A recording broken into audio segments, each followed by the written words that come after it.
অন্তর্বর্তী সরকার শনিবার থেকে আবারও রাজনৈতিক দলগুলোর সাথে আলোচনায় বসবে বলে জানিয়েছেন প্রধান উপদেষ্টা প্রেস সচিব শফিকুল আলম। শনিবার থেকে রাজনৈতিক দলগুলোর সাথে সংলাপ শুরু করবেন অন্তর্বর্তী সরকারের প্রধান উপদেষ্টা ডক্টর মোহাম্মদ ইউনূস। অনেকটা চাপের মুখে আছেন এই মুহূর্তে অন্তর্বর্তী সরকারের প্রধান উপদেষ্টা ডক্টর মোহাম্মদ ইউনূস। হচ্ছে এই মুহূর্তে রাজনৈতিক দলগুলোর সাথে আবারও আপনার বৈঠক শুরু করতে যাচ্ছেন আমাদের প্রধান উপদেষ্টা। আপনারা যারা বলেন যে তারেক রহমান সাহেব কেন দেশে আসে না, বুঝতে পারছেন তারেক রহমান সাহেব কেন দেশে আসে না?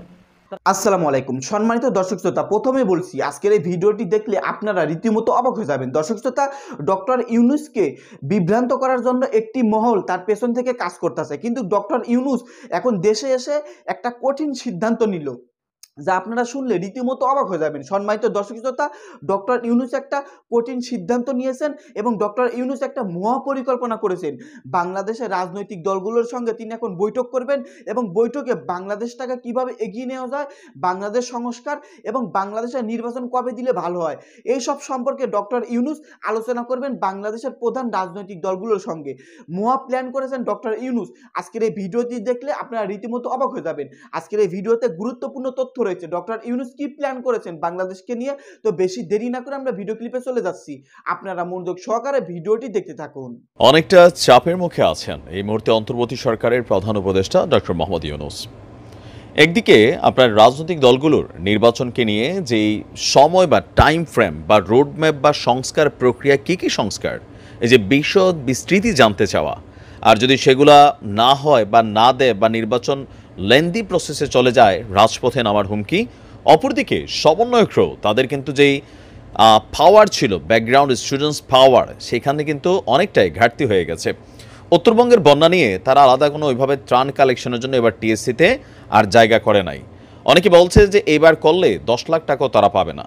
অপরদিকে ভিপি নূর বলছে যে সমন্বয়করা যদি এখন ডাক দেয় তাহলে পেছনে নাকি 1000 ছাত্র তারা খুঁজে পাবে না। তবে এতটা খারাপ দিন আসে নাই, এখনও এতটা খারাপ হয় নাই। তো যাই হোক, এই মুহূর্তে চাপে থাকা ডক্টর ইউনূসের সরকার নতুন একটা পদ্ধতি গ্রহণ করছেন রাজনৈতিক দলগুলোকে শান্ত করার জন্য।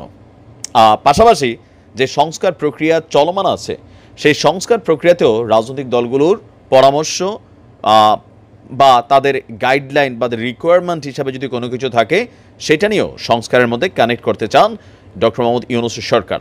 তো প্ল্যান বি মনে হচ্ছে এই মুহূর্তে রাজনৈতিক দলগুলোর সাথে আবারও আপনার বৈঠক শুরু করতে যাচ্ছেন আমাদের প্রধান উপদেষ্টা। আর এই ঘোষণা চলে এসেছে যে আগামী 5ই অক্টোবর শনিবার থেকে রাজনৈতিক দলগুলোর সাথে তৃতীয় দফায় আপনার বৈঠকে বসবেন ডক্টর মোহাম্মদ ইউনূস। এতে প্রধান রাজনৈতিক দলগুলোকে দাওয়াত দেওয়া হবে। আর এটা জানিয়েছেন প্রধান উপদেষ্টা যিনি প্রেস সচিব আছেন শফিকুল ইসলাম। আজকে তিনি বলছেন যে আগামী 5ই অক্টোবর থেকে রাজনৈতিক দলগুলোর সাথে আলোচনা হবে। 6 সংস্কার কমিশনের কাজের অগ্রগতির ব্যাপারে রাজনৈতিক দলগুলোকে অবগত করা হবে, তাদের কাছ থেকে পরামর্শ নেওয়া হবে। আইন শৃঙ্খলা বর্তমান যে পরিস্থিতি আছে সেটাও তাদেরকে অবগত করা হবে। যে 6 সংস্কার কমিশন, বেসিক্যালি এই কমিশনগুলোর আওতায় যে মহা সংস্কারের যে পরিকল্পনা ইউনূস সরকারের বা অন্তর্বর্তী সরকারের, সেই কাজটা কিন্তু তাদের মাধ্যমে হবে। এখন সেই যে 6 সংস্কার কমিটি গঠন করা হয়েছে সেই কমিটির যারা প্রধান আছেন তারা সহ রাজনৈতিক দলগুলোর প্রধান সহ ডক্টর মোহাম্মদ ইউনূস সহ সম্ভবত যমুনাতে ধাপে ধাপে এই বৈঠকগুলো হবে। আর এতে আওয়ামী লীগ ছাড়া যতগুলো রাজনৈতিক দল আছে সবাইকেই কিন্তু এখানে দাওয়াত দেওয়া হচ্ছে আর তাদের পরামর্শ নেওয়া হবে। তো এইটা করলে আমার কাছে মনে হয় বর্তমানে যে একটা ওভার প্রেশার ফিল করছে সরকার, সেখান থেকে কিছুটা বের হয়ে আসার সুযোগ আছে। কারণ কি, রাজনৈতিক দলগুলোর সাথে ডক্টর মোহাম্মদ ইউনূসের সরকার খুব বেশি যোগাযোগ করেন না অথবা লেয়াজও মেনটেন করেন না, এমনটাই কিন্তু অভিযোগ অনেক রাজনৈতিক দলগুলোর।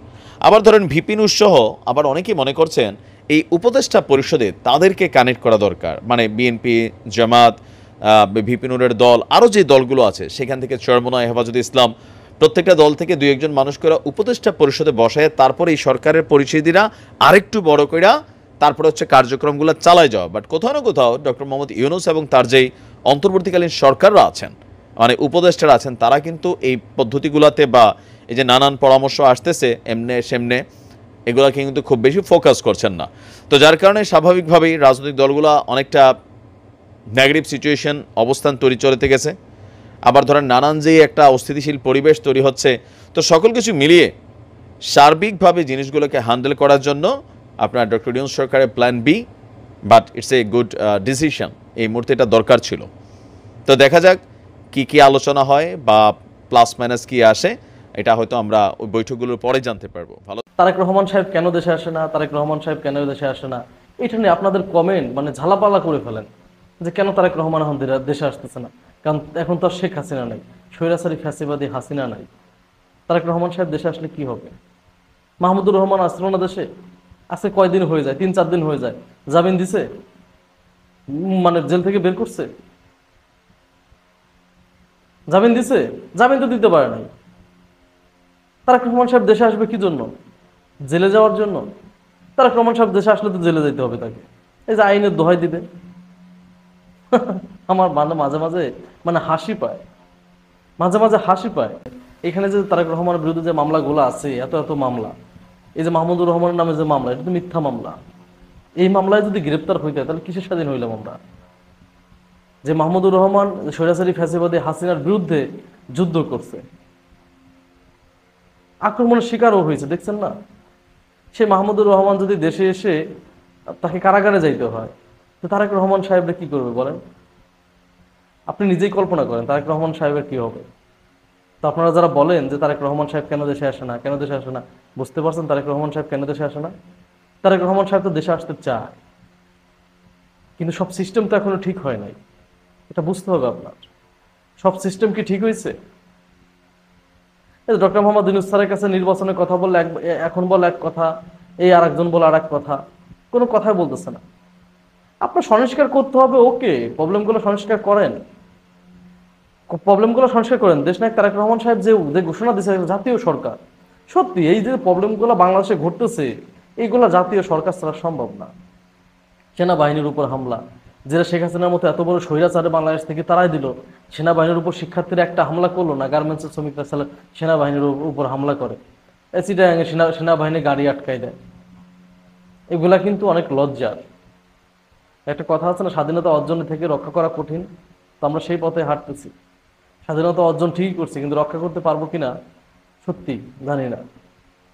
তারপরে চেষ্টা তো করতে হবে, চেষ্টা তো করতে হবে। আজকে যারা চাকরির বয়স বাড়ানোর জন্য এসে কান্নাকাটি করতেছে, বয়স মানে 35 বছর পর্যন্ত দিয়া করতে বলতেছে, দেখেন লাস্ট 15 বছরে বাংলাদেশে চাকরি সেই মানুষটারই হয়েছে, সরকারি চাকরি, যে হচ্ছে আওয়ামী লীগ করতো, ছাত্রলীগ করতো, যার পরিবার আওয়ামী লীগ করতো, যার পরিবার বিএনপি করতো, তার কিন্তু চাকরি হয় নাই। এই মানুষগুলোর বয়স কিন্তু এই জন্যই বাড়ছে। এই মানুষগুলোকে চাকরি দেয় না, যে যোগ্যতা ছিল তারপরে চাকরি তারা পায় নাই। তারা যৌতিক আন্দোলনে একটা আন্দোলন করতেছে, সেখানে কেন টিয়ারশেল মারতে হবে বলেন? আজকে গার্মেন্টস শ্রমিক, গার্মেন্টসের কি প্রবলেম, কি জন্য গার্মেন্টস শ্রমিকরা এই আন্দোলন করছে, এটা খুঁজে বের করেন। আপনি গার্মেন্টস শ্রমিকের উপর তো গুলি করতে পারেন না, আপনি কি একজন প্রবাসীকে মারতে পারবেন? কারণ এই গার্মেন্টস শ্রমিক আর প্রবাসীদের উপরই তো বাংলাদেশ টিকে আছে। এদেরকে আপনারা কিভাবে এদের উপর গুলি ছোড়েন, আমার তো মাথায় কাজ করে না। দেশের যে প্রবলেম, অতি দ্রুতই একটা জাতীয় সরকার গঠন করতে হবে। বর্তমান যে পরিস্থিতি বাংলাদেশের, জাতীয় সরকারের বিকল্প নাই। এই সরকার পারবে না, এই সরকার বেশি দিন দৌড়াইতে পারবে না, টায়ার্ড হয়ে যাবে।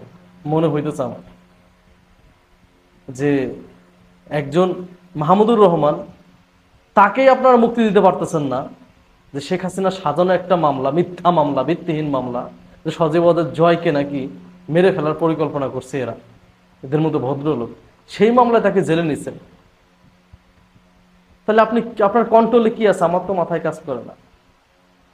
সেনাপ্রধান বললো 18 মাসের ভিতরে নির্বাচন হবে, আপনি এসে বললেন এটা আমাদের মুখ থেকে যখন বের হবে তখন নির্বাচন হবে। মানে এখন বুঝি না যে দেশটা আসলে চালাইতেছে কে, এটা তো বুঝতেছি না। তো আপনারা যারা বলতেছেন যে তারেক রহমান সাহেব দেশে আসে না কেন, আপনারা একটু বুঝে নেবেন। তারেক রহমান সাহেব দেশে আসলে মাহমুদুর রহমানের মতো জেলেই যেতে হবে, তখন বাংলাদেশের বিশৃঙ্খলা আরো সৃষ্টি হবে। কারণ তারেক রহমান সাহেব জেলে গেলে আপনার কি মনে হয় তার নেতাকর্মীরা বসে থাকবে? হ্যাঁ, বাংলাদেশের লক্ষ লক্ষ নেতাকর্মী ঢাকায় রাজপথে চলে আসবে, বিশৃঙ্খলা সৃষ্টি হবে। তারেক রহমান সাহেব তো এই জন্য দেশে আসতেছে না, কারণ তারেক রহমান সাহেব দেশে আসলে ওই আইনের দোহাইতে তাকেও জেলে ভরা হবে। পরবর্তীতে কি হবে? বাংলাদেশের একটা বিশৃঙ্খলা সৃষ্টি হবে, এটা নিয়ে আবার অনেকে মাতামাতি করবে যে বিএনপি খারাপ, হ্যান ত্যান, এইগুলা। আগে সিস্টেম ঠিক করতে হবে। আজকে 3 দিন হয়ে যায় মাহমুদুর রহমানের মুক্তি হয় না।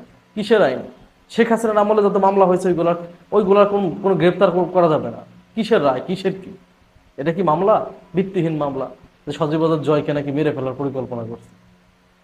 কি জন্য করছিল? সে সত্য কথা বলছিল, সত্য জিনিস লেখছিল, এটাই তার প্রবলেম। শেখ হাসিনার সব থেকে বড় সমস্যা যে সত্য লেখা যাবে না। তারেক রহমান সাহেব কি করছে এটা তো আপনারা ভালো করেই জানেন। শেখ হাসিনা তারেক রহমানের নাম একবার নিয়ে ঘুমাইতে যেত, ঘুম থেকে উঠে একবার তারেক রহমানের নাম নিত। সে তারেক রহমানের বিরুদ্ধে যে মামলা হয়েছে সেই মামলা যদি বাংলাদেশে আসে, জেলে যাইতে হবে না? আশা করি বুঝতে পারছেন তারেক রহমান সাহেব কেন দেশে আসতেছেন। সম্মানিত দর্শক শ্রোতা, আপনারা বিস্তারিত ভিডিওতে দেখতে পারলেন ডক্টর ইউনূসের প্ল্যান। সম্মানিত দর্শক শ্রোতা, অন্তর্বর্তী এই সরকার কতদিন ক্ষমতায় থাকবে, কবে যাবে, নির্বাচন কবে হবে, এমন প্রশ্ন অনেকেরই মনে প্রশ্ন। তারই মধ্যে ডক্টর ইউনূস জাতিসংঘের অধিবেশনে ভাষণ দিতে গিয়েছিল। সেখান থেকে বাংলাদেশে এসেই তিনি একটি প্ল্যান করেছেন। বাংলাদেশের সমস্ত রাজনৈতিক দলগুলোর সঙ্গে তিনি বৈঠক করবেন, বিভিন্ন বিষয়ে, বাংলাদেশ সংস্কার বিষয়ে, রাজনৈতিক বিষয়ে, নির্বাচন বিষয়ে আলোচনা করবেন। এই বিষয়ে ডক্টর ইউনূস একটি ঘোষণাও দিয়েছেন। আপনারা বিস্তারিত ভিডিওতে দেখতে পারলেন দর্শক শ্রোতা। তারই সাথে আপনারা জানতে পারলেন তারেক রহমান কবে দেশে আসবেন, আর দেশে আসা নিয়ে তারেক রহমানের কি ঝামেলা আছে, কেন দেশে আসতেছে না, সমস্ত কিছু গোপন তথ্য এবং চাঞ্চল্যকর বিষয়, গুরুত্বপূর্ণ ইনফরমেশন আজকের এই ভিডিওতে আপনারা জানতে পারলেন। ভিডিও শেষ করার আগে ছোট্ট একটি রিকোয়েস্ট, চ্যানেলে যদি নতুন দর্শক হয়ে থাকেন, চ্যানেলটাকে এখনো সাবস্ক্রাইব করেননি, তাহলে অবশ্যই চ্যানেলটাকে সাবস্ক্রাইব করে পাশে থাকা বেল আইকনটি অন করে দিবেন। ধন্যবাদ, সকলেই ভালো থাকবেন।